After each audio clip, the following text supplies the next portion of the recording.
Entitlement reaches all walks of life, as you'll find out in this episode of Entitled People. Our first one is from Lost Traveler 88. So my husband hosts an event every year for his birthday. His mates come over and play board games, video games, and spend the weekend being very loud, messy, and generally being pains in the ass.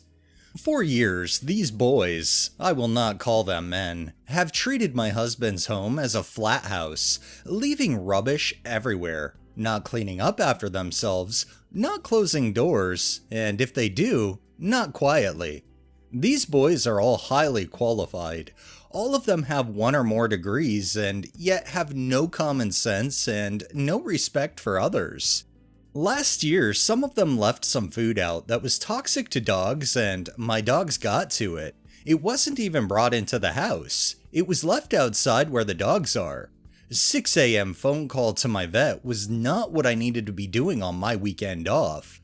So this year, I made the decision that the dogs were off the property and now staying at a kennel. My husband has announced that even though next year we will have an 8-month-old, he's still going to have the event and myself and the child can basically leave for that weekend. I might add that for my birthdays, he does nothing, forgets it, and does nothing for it. At the end of this weekend, I'm going to be calling him selfish and to grow the fuck up. I'm of the mentality that a lot of men take advantage of and for granted the situation they have, and it sounds like your husband's one of those guys. Like, he just disregards you and doesn't seem to really give a shit, and I'm sorry, I don't know if I would want to be with somebody like that. Definitely with you on calling him selfish and telling him to grow up. This next one is by Crispy Vagrant. I was looking for a spot to park in a small downtown area by the shop I wanted to go to. There was a space right out front, so I parallel parked.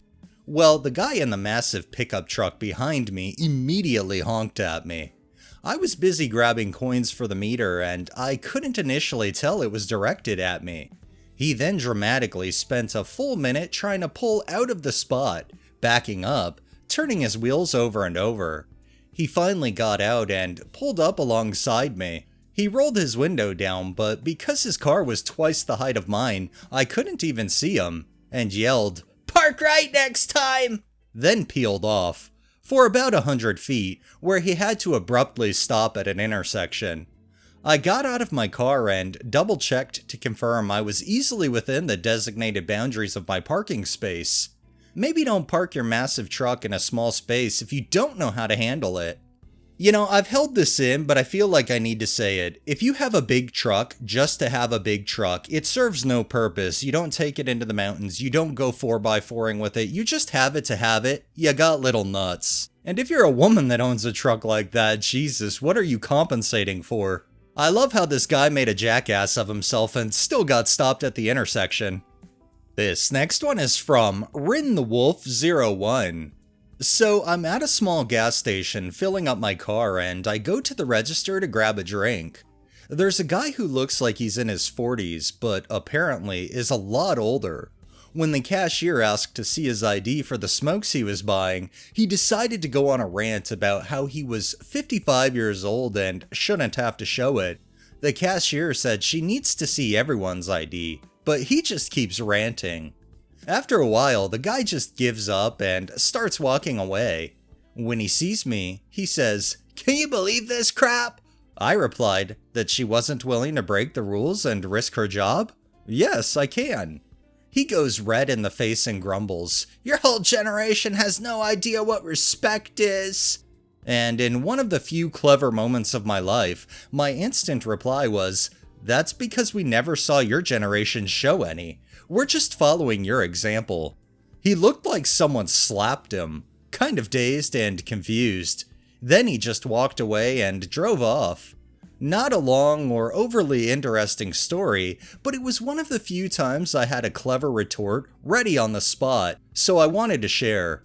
To be fair, I feel like this rings true. A lot of older folks expect the younger people that saying, respect your elders, but to be fair, respect is earned. It doesn't matter how long you've been around, how old you are compared to somebody else. If you're not showing respect, you can't expect to get respect. You have to give respect to get respect, regardless of age or status.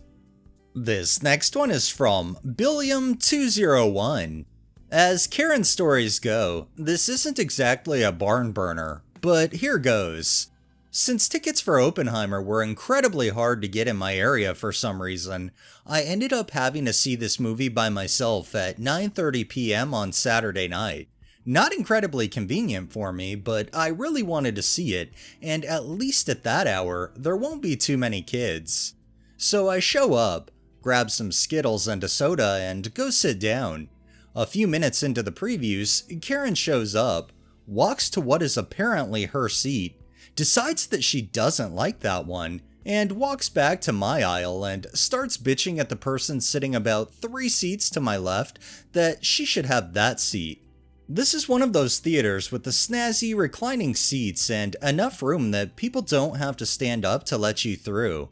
The person to my right starts filming her, and I sit up to watch. She's on a tear about how this guy needs to give her the premium seat that he reserved in advance. He needs to respect his elders. He needs to show respect to women. He needs to stop using cancel culture on her just because she's white. It should be noted that he was too. He needs to stop being a lazy, entitled millennial. The reason she gave this guy that he needs to give up his seat? She had to go through atom bomb drills in elementary school, so she deserves to have a good view for this movie. I grab my phone and call the theater. The person on the other end of the line can hear her. Says, let me guess, Theater 4? Security will be there in a second. You're our 5th call. They show up, escort her out of the theater, and the rest of us watch the movie in peace. Amazing how she talks about going through the atom bomb drills when in reality in that theater she was the fucking atom bomb. Good thing she was removed. Honestly, it goes hand in hand with what I said before. If she's not gonna show respect, she shouldn't get it. And our final one is from GMS Vasha. My wife has a friend we'll call Beth that is a single mom but still gets a lot of help from her parents. They often watch her child, allowed them to move in rent-free while she was still getting settled after relocating, things of that nature. She is pretty ungrateful about all the help she gets. I've heard her complaining about her parents over things like them asking her to get milk on her way home from work and having to take care of her mom while she was sick with COVID. She also expects her parents to watch her kid without giving any notice. Beth also has a really negative opinion about all men, stemming from her terrible choices in partners, and is antagonistic and vocal about it.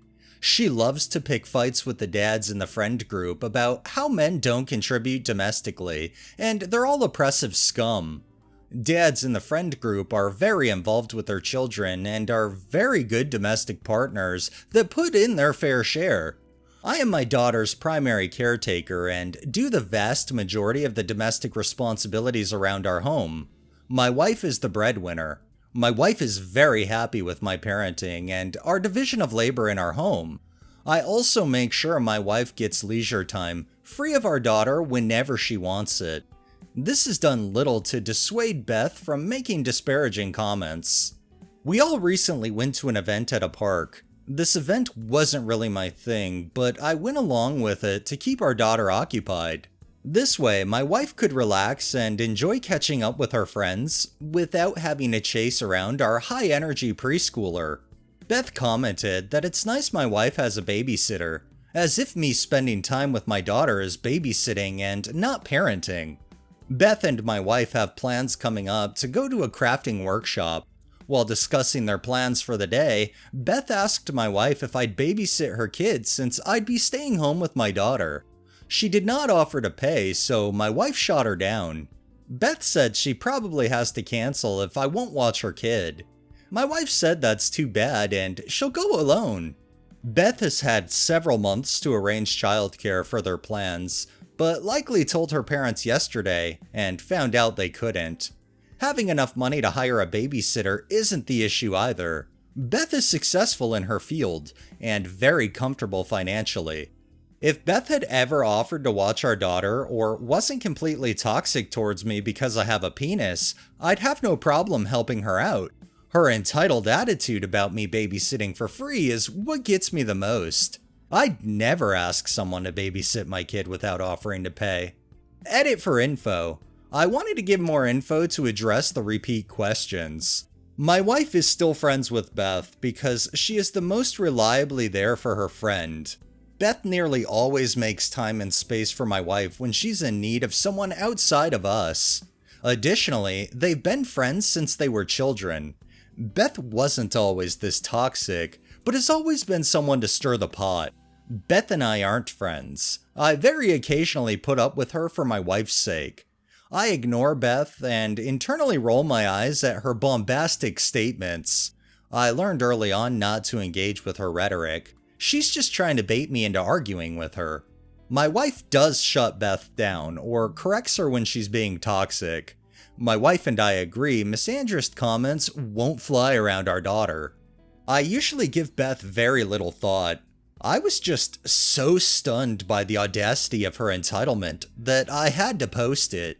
This right here is a prime example of a star post from Entitled People. I think this could also fit in Entitled Parents too, because you have a person who's also a parent who's acting so damn entitled, but in this case, they're being shut down and I absolutely love it. It's not easy being a single parent, but you can't act entitled if you are one.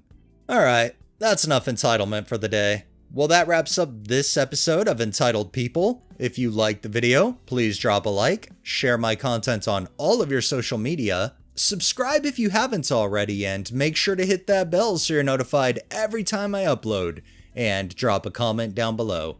It really helps with the algorithm and helps new people find my channel.